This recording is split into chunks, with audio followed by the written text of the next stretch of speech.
BJP बगैर चोरी किए, बगैर धन कुबेर के, बगैर झूठ बोले सरकार कभी नहीं बना सकती। बीजेपी ने तो प्रयास किया ही कि नीतीश की सरकार ना हो, बीजेपी की सरकार हो। तो बीजेपी तो देखिएगा कहां जाएंगे। और अगले बार तो महागठबंधन की सरकार ने सभी एग्जिट पोल बनाया था, 9 सीट से हमको हरा दिया गया। हरियाणा में क्या हुआ था? आप लोग तो इस बार 300 पार सभी चैनल से लेकर के सभी ने कर दिया था देश में। बीजेपी कहती थी 400 पार, टीवी बोल रहा था कि 300 पार। क्या हुआ भैया? क्या हुआ आज तक? चाणक्य का एक बार के बाद क्या हुआ भैया? ये माध्यम है चोरी करने का। आप ये समझो, एग्जिट पोल के बहाने आप चोरी करते हो। अब महिलाओं के बहाने चोरी करोगे, बोलोगे हमने 40,000 को दे दिया है और महिलाएं हमको वोट दे रही है। आप चोरी करोगे और कहोगे महिलाएं हमको वोट दे रही है, हमको वोट दे दी। 4 लाख महिला ज्यादा वोट दिया है। तो भैया 4 लाख महिला आपके खिलाफ भी तो थी। ममता, आशा, जीविका दीदी आपके खिलाफ थी। आपने आंगनबाड़ी को क्या किया? 300 रुपया बढ़ाया। आपने क्या किया? आपके खिलाफ तो थी। राम जाति की महिलाएं को आप देख लो, आप उठा करके देखो। अच्छा, जाति सच को कहां ले जाओगे आप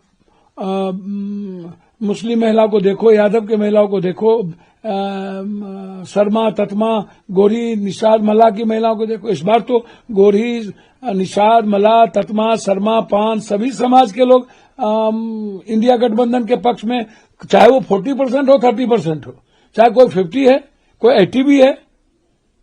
राम समाज से तो 80-90 है। तो आप किस आधार पर कह रहे हो वो तो मुझे तो नहीं पता।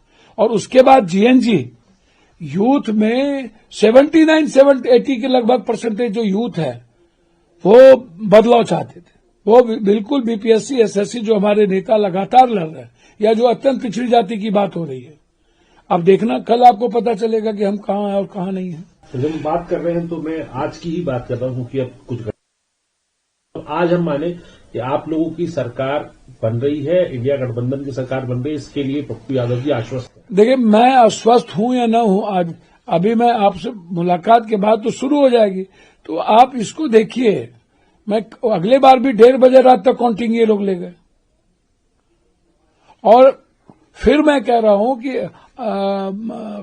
कल सुबह सासाराम में क्या हुआ था? बक्सा ले जाने के लिए क्या लाठीचार्ज करना पड़ा? गलत तरीके से एक ट्रक को भीतर प्रवेश कराया जा रहा था। तो आधार, आप इस आधार को नहीं मान सकते। यह कहना कि फलना पार्टी को इतना परसेंटेज वोट आ जाएगा, कहां से आ जाएगा? 60 लाख वोट उन्हीं को मिल जाएगा।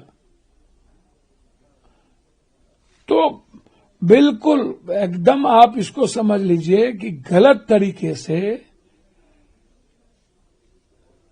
लोकतंत्र की हत्या करके, लोगों के अधिकार, मत का अधिकार का हनन करके और इंस्पेक्टर राज को कायम करके सत्ता में अगले बार भी बने रहना और फिर से चोरी करके सत्ता में आना, यह देश की डेमोक्रेसी के लिए सही नहीं है। आक्रोश बढ़ेंगे, गुस्सा लोगों में धीरे धीरे बढ़ती जा रही है। और मुझे लगता है कि जो मैं समझ रहा हूं कि एक दिन लोकतंत्र की रक्षा के लिए लोग सड़कों पर ना आ जाए।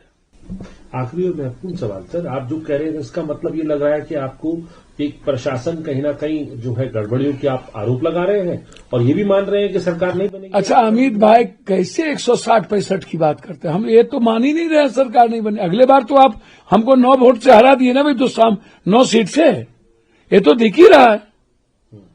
और सीमांचल, कोसी, मिथिलांचल की स्थिति देख लो आप। इस बार एनडीए कहां और इंडिया कहां है? वहां की जनता ने भरोसा किया इंडिया गठबंधन पर।